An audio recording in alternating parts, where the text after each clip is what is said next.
मेहनत से उठा हूँ, मेहनत से उठा हूँ, मेहनत का दर्द जानता हूँ। मेहनत से उठा हूँ, मेहनत का दर्द जानता हूँ। आसमां से ज़्यादा जमी की कद्र जानता हूँ। आसमां से ज़्यादा जमी की कद्र जानता हूँ। लचीला पेड़ था जो झेल गया आंधियाँ। लचीला पेड़ था जो झेल गया आंधियाँ। मैं मगरूर दरख्तों का हस्र जानता हूँ। मैं मगरूर दरख्तों का हस्र जानता हूँ। छोटे से बड़ा बनना आसान नहीं होता।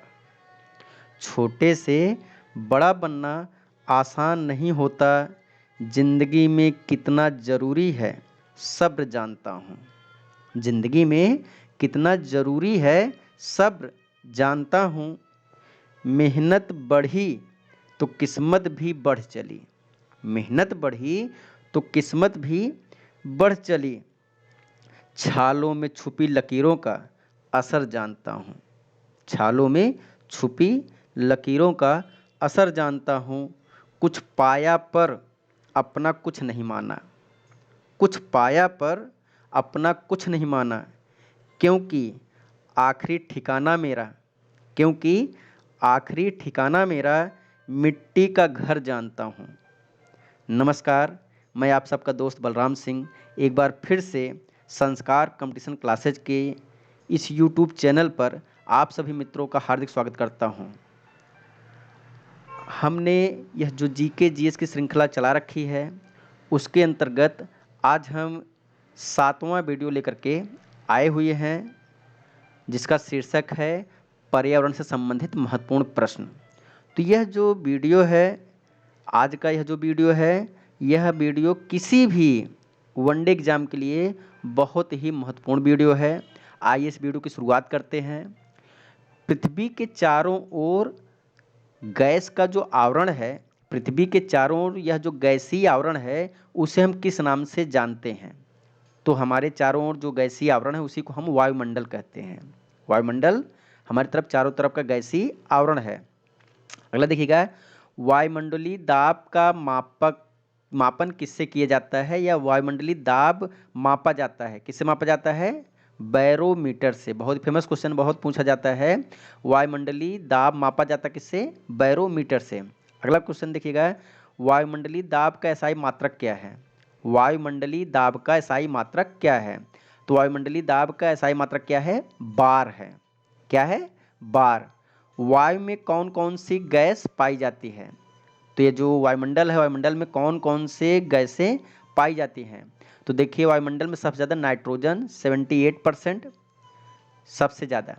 दूसरे नंबर पे ऑक्सीजन 21%, 21% ऑक्सीजन, 78% नाइट्रोजन, और आपका 0.03% कार्बन डाइऑक्साइड जो बच रहा है, बाकी उसी में अन्य सभी आते हैं। तो मेन रूप से मान ली 3 का उल्लेख किया जा रहा है। Nitrogen 78%, oxygen 21%, carbon dioxide 0.03%। बाकी जो भी परसेंटेज बच रहा है, उसमें सभी गैसें आएंगे। अगला क्वेश्चन देखिएगा, वायुमंडल में विद्यमान अक्रिय गैस कौन सी है? तो वायुमंडल में विद्यमान जो अक्रिय गैस है, उसका नाम क्या है? आर्गन। आर्गन अक्रिय गैस है जो वायुमंडल में विद्यमान है। अगला क्वेश्चन आपका है, भारत की जलवायु कैसी है? तो भारत की जो जलवायु है, वह उष्णकटिबंधीय मानसूनी जलवायु है। भारत की जलवायु उष्णकटिबंधीय मानसूनी जलवायु है। अगला देखिएगा, वातावरण तथा जीवमंडल के बीच का संबंध क्या कहलाता है? वातावरण तथा जीवमंडल के बीच का संबंध क्या कहलाता है? तो वातावरण तथा जीवमंडल के बीच का जो संबंध है, वह पारिस्थितिकी कहलाता है। क्या कहलाता है? पारिस्थितिकी कहलाता है। वायुमंडल की सबसे निचली परत, वायुमंडल की सबसे निचली परत, तो वायुमंडल की जो सबसे निचली परत है, उसको हम क्या कहते हैं? क्षोभ मंडल कहते हैं। सबसे निचली परत को क्या कहते हैं? क्षोभ मंडल। वायुमंडल की सबसे ऊपरी परत या सबसे बाहरी परत, तो वायुमंडल की जो सबसे ऊपरी परत है, उसको हम बहिर्मंडल कहते हैं। बहिर्मंडल या उसी को वायुमंडल भी कहा जाता है। अगला क्वेश्चन आपका है, वायुमंडल की मोटाई में वृद्धि किस ऋतु में होती है? तो कौन सी ऋतु ऐसी होती है जिसमें वो क्षोभमंडल में क्या हो जाती है? मोटाई हो जाती है। क्षोभ मंडल मोटा हो जाता है। तो क्षोभ मंडल की मोटाई में वृद्धि किस ऋतु में होती है? ग्रीष्म ऋतु में। ग्रीष्म ऋतु में क्षोभ मंडल की मोटाई में वृद्धि हो जाती है। अगला देखिए, बहुत इंपॉर्टेंट क्वेश्चन है, मौसमी घटनाएं किस मंडल में घटित होती हैं? मौसमी घटनाएं घटती हैं किस मंडल में? क्षोभ मंडल में। तो क्षोभ मंडल में ही सभी मौसमी घटनाएं घटित होती हैं। अगला क्वेश्चन आपका है, उल्का से संबंधित घटनाएं किस मंडल में घटित होती हैं? उल्का से संबंधित घटनाएं, तो उल्का से संबंधित घटनाएं जो होती कहाँ होती हैं? मध्य मंडल में होती हैं। कहाँ होती हैं? मध्य मंडल में। अगला क्वेश्चन आपका है, वायुयान उड़ते हैं, ये वायुयान उड़ने के लिए सबसे अच्छा जो सिचुएशन है किस मंडल में है? समताप मंडल, जहाँ पे किसी प्रकार कोई प्रॉब्लम नहीं होती है। तो वायुयान उड़ने के लिए जो सबसे अच्छा मंडल है वो कौन सा है? समताप मंडल। अगला क्वेश्चन आपका है, रेडियो और अन्य संचार से संबंधित जो भी क्रियाएं होती हैं वो किस मंडल से संबंधित हैं? वो है आयन मंडल। तो जो भी मतलब तरंगे वाला जो भी काम होता है तरंगों से संबंधित, वो सभी कार्य किस मंडल में होते हैं? आयन मंडल में। अगला क्वेश्चन आपका है, ग्रीन हाउस गैसें कौन कौन सी हैं? तो ग्रीन हाउस गैसें CO2, CFC, CH4, NO2। तो यह चारों कौन सी गैसें हैं? ग्रीन हाउस गैसें हैं, जिससे ये जो हमारा सुरक्षा वाल्व है उसको बहुत ज़्यादा प्रॉब्लम होती है। अगला क्वेश्चन देखिएगा, वायु में जल की उपस्थिति क्या कहलाती है? वायु में जल की उपस्थिति क्या कहलाती है? तो वायु में जल की जो उपस्थिति क्या कहलाती है? आर्द्रता कहलाती है। क्या कहलाती है? आर्द्रता, ह्यूमिडिटी। वायुमंडल की आर्द्रता मापक यंत्र, तो वायुमंडल में जो आर्द्रता होती है उसको मापने के लिए हम किस यंत्र का प्रयोग करते हैं? हाइग्रोमीटर का। किसका प्रयोग करते हैं? हाइग्रोमीटर। अगला क्वेश्चन आपका है, भूमंडल के कितने भाग पर जल है? भूमंडल के 71% भाग पर जल ही जल है। आगे देखिएगा, वायुमंडल में जलवाष्प की मात्रा कितनी होती है? वायुमंडल में जलवाष्प की मात्रा 0 से लेकर के 4% तक हो सकती है। कहीं कहीं 0 और कहीं कहीं बढ़ करके 4% हो जाती है। जीवमंडल पर ऊर्जा का मूल स्रोत क्या है? तो यह जो जीवमंडल है या जो जैवमंडल है, इस पर ऊर्जा का मूल स्रोत क्या है? सूर्य। ऊर्जा का मूल स्रोत क्या है? सूर्य। अगला है, संवहनी वर्षा होती है किन क्षेत्रों में? तो संवहनी वर्षा होती है किस क्षेत्रों में? विषुवतीय क्षेत्रों में। अगला क्वेश्चन आपका है, अधिकतम वर्षा होती है किन क्षेत्रों में? तो अधिकतम वर्षा विषुवतीय क्षेत्रों में ही होती है। और विषुवतीय क्षेत्रों में वर्षा किससे होती है? संवहनी वर्षा होती है।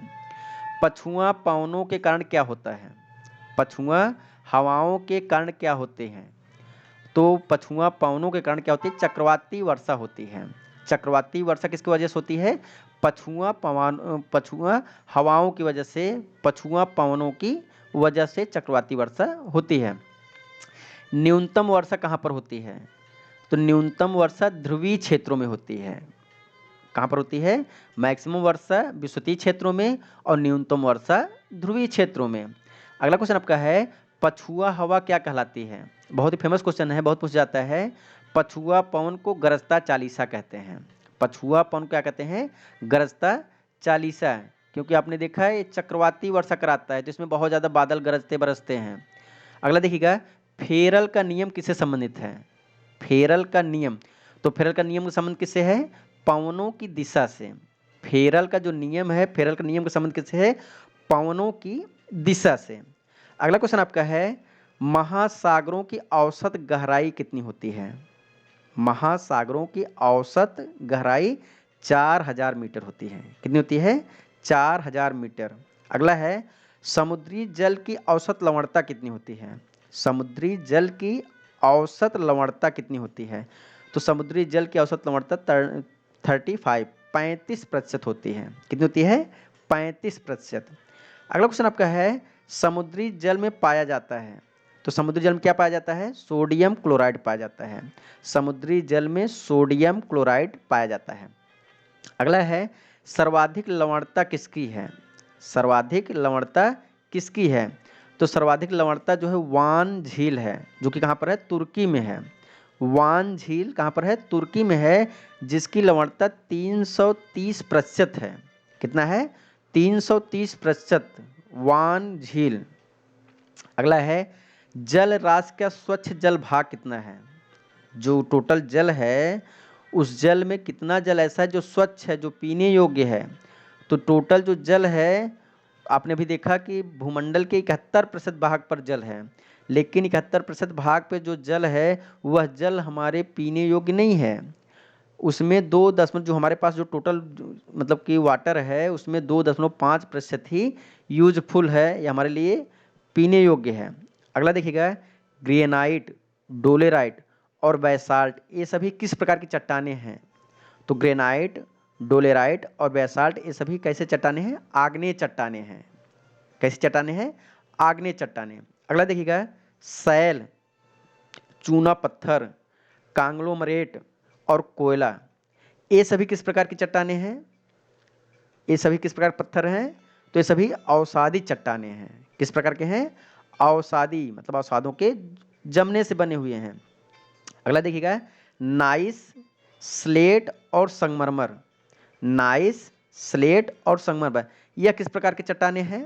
तो ए रूपांतरित कहिए या कायांतरित कहिए, मतलब ए बहुत ज़्यादा दाब और ताप के फलस्वरूप इनका रूप का परिवर्तन हो जाता है, चेंजिंग आ जाती है। तो ऐसे चट्टानों को क्या कर रहे हैं? रूपांतरित या कायांतरित चट्टानें कर रहे हैं। तो इनमें नाइस भी आता है, स्लेट भी आता है और संगमरमर भी आता है। अगला क्वेश्चन देखिएगा, पृथ्वी के ताप को बनाए रखने के लिए कौन उत्तरदायी है?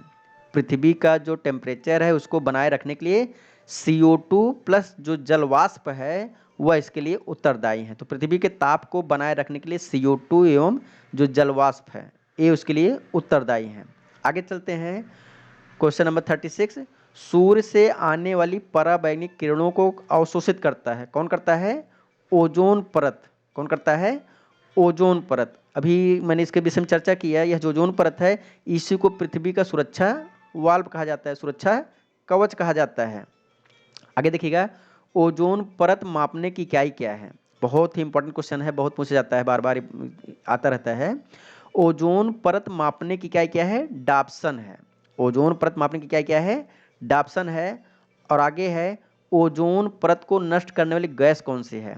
तो ओजोन परत को नष्ट करने वाली, ओजोन परत को हानि पहुंचाने वाली जो गैस है वो आपका है CFC, क्लोरोफ्लोरोकार्बन। तो CFC जो है यह ओजोन परत को सबसे ज़्यादा कष्ट पहुंचा रही है, सबसे ज़्यादा उसको नष्ट करने में सहयोग कर रही है। भारत में सर्वाधिक वर्षा होती है, भारत में सर्वाधिक वर्षा होती है किस मानसून से? दक्षिण पश्चिम मानसून से। भारत में सर्वाधिक वर्षा होती है दक्षिण पश्चिम मानसून से। मानसून सबसे पहले कहाँ आता है? तो मानसून जो है सबसे पहले केरल राज्य में आता है और लगभग 1 से 5 जून के बीच में ये आ जाता है। और आज का लास्ट क्वेश्चन है, जाड़े के दिनों में वर्षा होती है, कहाँ पर जाड़े के दिनों में वर्षा होती है? तो जाड़े के दिनों में केरल के पड़ोसी राज्य तमिलनाडु में, केरल से वर्षा आती है और तमिलनाडु से वर्षा जाती है। समझिए बात को कि केरल में सबसे पहले वर्षा आएगी और जाड़े में वर्षा होती, मतलब एक प्रकार से वर्षा जा रही है तो सबसे लास्ट में वर्षा कहाँ हो रही है? तमिलनाडु में हो रही है। तो तमिलनाडु के तटों पर लौटते मानसून से, तो जाते हुए मानसून से केरल में वर्षा हो जाती है और लौटते मानसून से जाड़े के मौसम में कहाँ पर वर्षा होती है? तमिलनाडु में होती है। तो इस प्रकार से आज मैंने यह जो सीरीज है, सीरीज में 41 क्वेश्चन लेकर के आए थे और यह जो क्वेश्चन है ये किसी भी वनडे एग्जाम के लिए बहुत ही इम्पॉर्टेंट क्वेश्चन है। तो आपको यह वीडियो कैसा लगा कमेंट्स बॉक्स में कमेंट जरूर करें और इसी प्रकार के वीडियो देखने के लिए आप इस चैनल को कृपया सब्सक्राइब कर लें, इस वीडियो को लाइक कर दें। आप लोगों को बहुत बहुत धन्यवाद।